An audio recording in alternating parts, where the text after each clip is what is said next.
It is a very chilly night by Southern California standards. However, I'm sure it's not that chilly to my guest this evening. He comes from Minneapolis, Minnesota. His name is Jimmy Steinfeldt. He is a very well-known photographer. He's been in the biz for about 3 decades. He has a new book out called Rock and Roll Lens, 30 Years of Music, Photography, and Stories.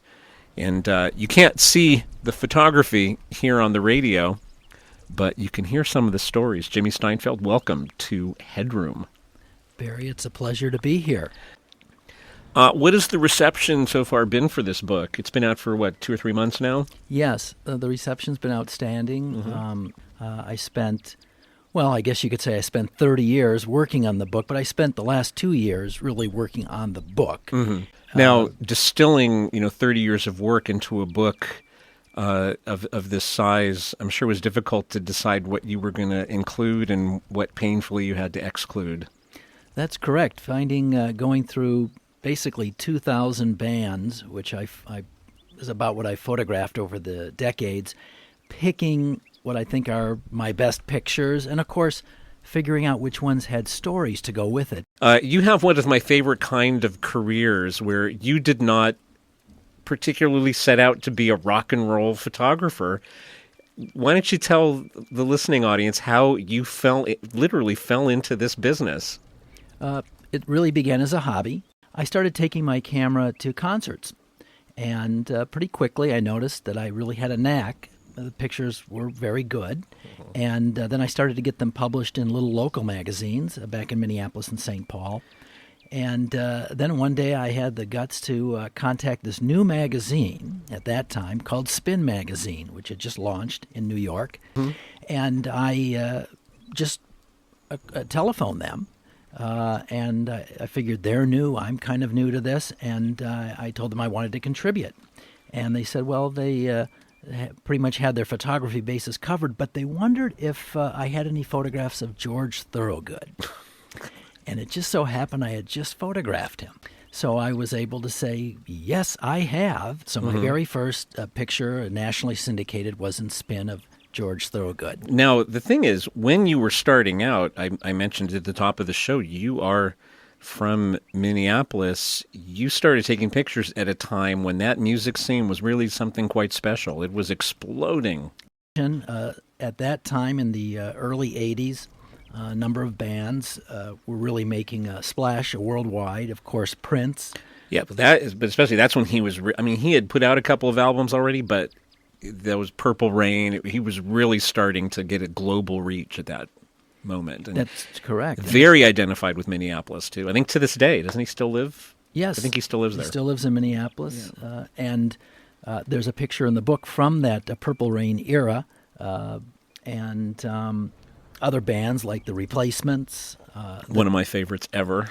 And The Time, Alexander O'Neill, Husker Du, The Suburbs, and then a little bit later, The Jets and Soul Asylum, Mint Condition, Jesse Johnson, The Jayhawks. Of course, Jimmy Jam and Terry Lewis started there, and they went on to become, worldwide producers of great superstar artists.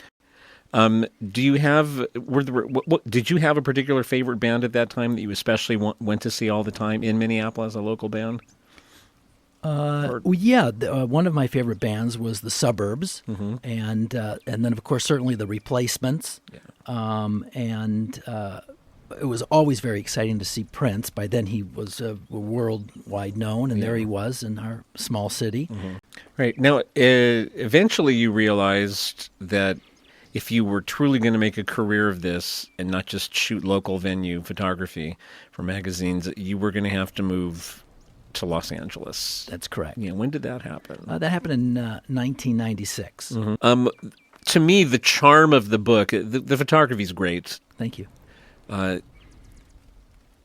But it's so hard to describe on the radio. But what we can get into a little bit here is because the charm of the book for me is the stories that you tell about the circumstances associated with these pictures. I'm just going to start with my favorite, but I would love you to share some of your personal favorites. I love your story about standing in a very long line in waiting for the men's room with Elvis Costello. And the thought of Elvis Costello having to wait in line for the men's room like everybody else is just great. How did that happen? I went to see certainly one of my favorite artists, Bob Dylan, at the Pantages Theater. And this was in, I forget, it was in 2005. And actually, I could just read the story. It's pretty brief. Mm-hmm. By the way, each of the stories in the book is on the page opposite the picture. And the picture of Elvis Costello is from a show I photographed him at in 1984. And he's playing a Telecaster, Fender Telecaster, and he's wearing his dark glasses. Mm-hmm. And it looks as though he's looking right at me. But anyway, the story that I tell is a story that occurred about 20 years after I took this picture, and it reads as follows. A funny memory I have of Elvis Costello took place in 2005 in the 100-person line to the men's room at the Bob Dylan concert at the Pantages Theater in Los Angeles. Elvis was about number 97, and I was about number 98. And we were standing in the lobby. And I just thought that was so unusual. Here's the great Elvis Costello. He's just in the lobby like everybody else. There to see Bob Dylan. I'm sure he could have gone backstage. But anyway, I told him about the cool photos I had done of him in 1984 and 1994 and 96. He was standing right next to me. And I suggested that we blow off this 100-person line and go next door to the bar to use their men's room. And he told me he preferred staying put. So I walked next door, where there was no line at all, and returned finding that Elvis was now only number 92. And I waved to Elvis as I walked back into the concert. The Eric Clapton story is also wonderful.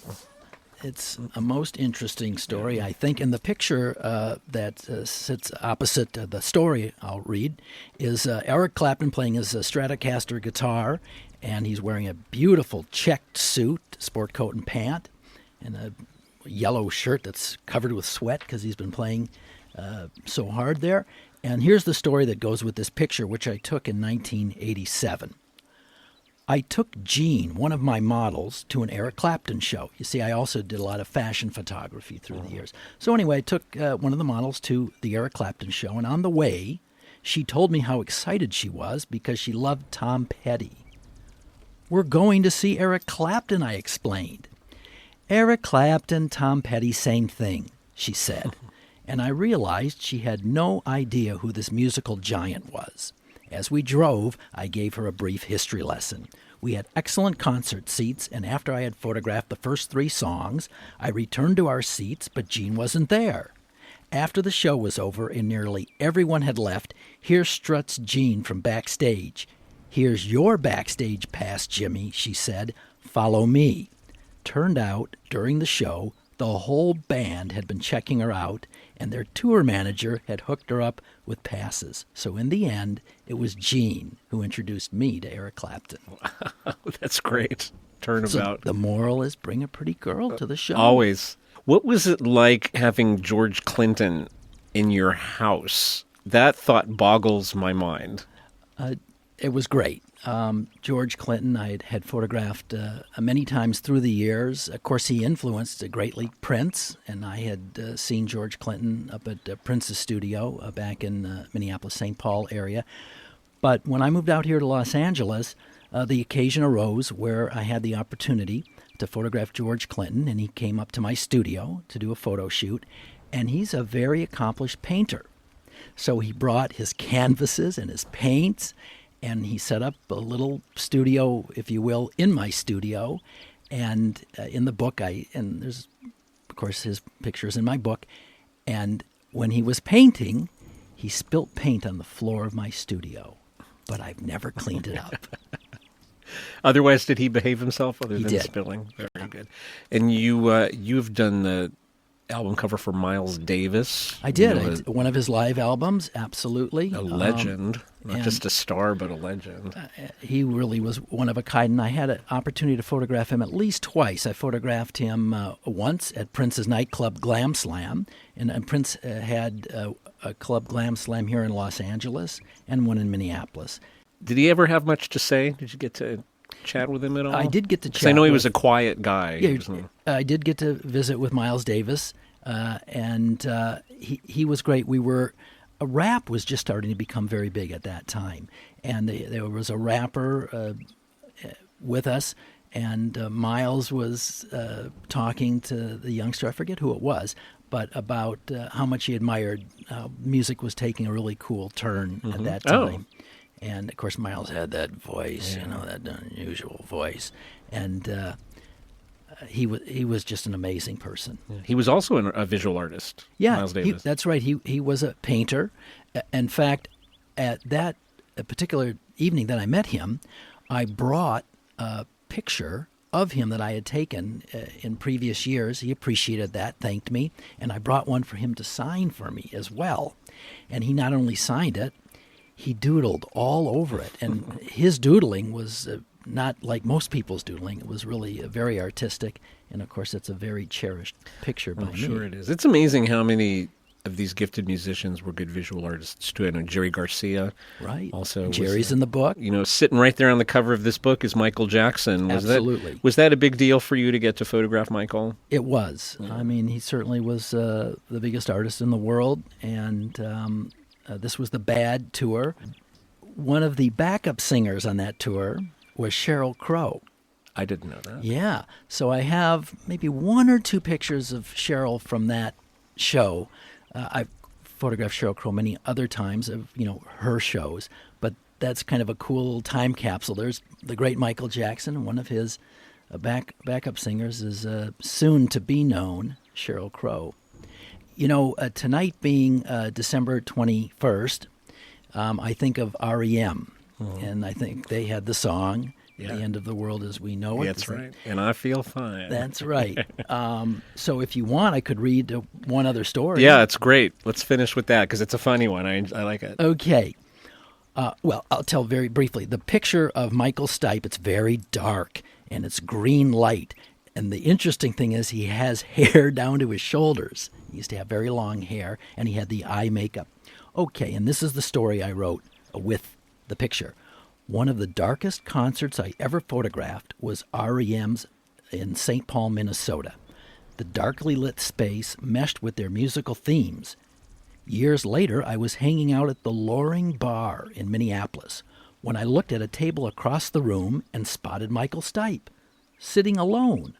I sidled over, sat down and said, "Hi," and for a few minutes we visited. When I asked if I could take a photo, he said, "No, but I'll shake your hand." I still laugh when I think about that. That is a great story.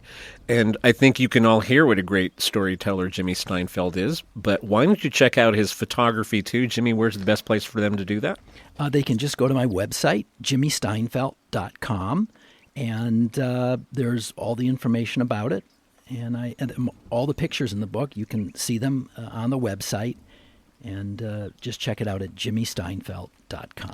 What's next for Jimmy Steinfeldt? What are you working on now? I'm working on a number of things. I also do stills for movies. And so there's, this is the town to be for that. I have some album covers that I can't tell you exactly what they are yet, but they're coming out soon. And, of course, I'm always continue to shoot live. Is that ultimately your favorite thing to do, is the live shoot? Well, I really love shooting album covers and publicity photos for bands right now. I'm concentrating on that. But since I started my career as really a photojournalist, shooting concerts and getting the pictures in magazines, it has a very special place in my heart. And that's what this book is about. Yeah. Is there going to be another book? There will be another book. All right. I'm sure it's already underway. Let's in the formative stages. All right. Very good. Jimmy Steinfeldt, thank you so much for coming in. Thanks for having me. It has been our pleasure to talk to you. And check out his book, Rock and Roll Lens, 30 Years of Music, Photography, and Stories. Jimmy Steinfeldt at jimmysteinfeldt.com.